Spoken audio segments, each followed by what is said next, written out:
The Diary of Dark Days was written over many years.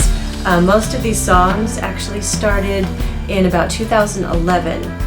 I had just finished the Patchwork Life album, and these were the songs that were just kind of floating around in my mind as I was going back and forth to work. I had basically an hour to 2 hour commute each direction, from San Jose to San Francisco, and from San Francisco back to San Jose every day. In that time, I started coming up with these songs. I'd go home and kind of like add to a demo tape, make a MP3 of it and put it in my phone so I could listen to it in the car and kind of sing along with it.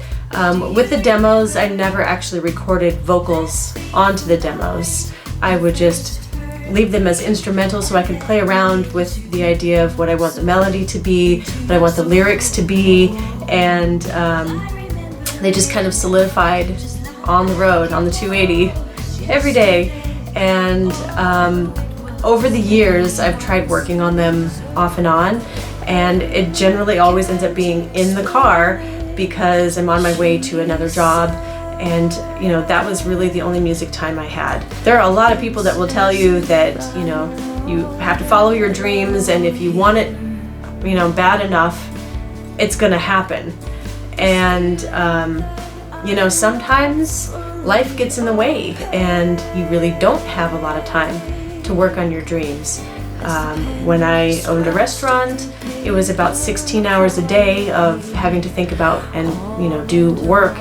I was one of the main cooks, and I was also managing the staff while at the frying pan, and I did things like shopping and payroll and all this other stuff that goes on outside of just being at the restaurant and cooking.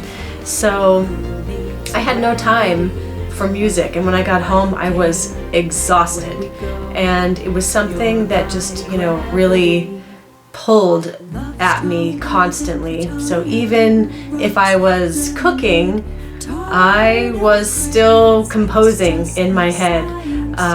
There is a song that I wrote for Jaden that was written while on the line at Happy Hooligans cooking.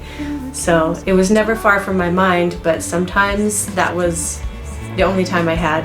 And I really felt a little hollow inside all the time because I wasn't being able to do the thing that makes me feel whole.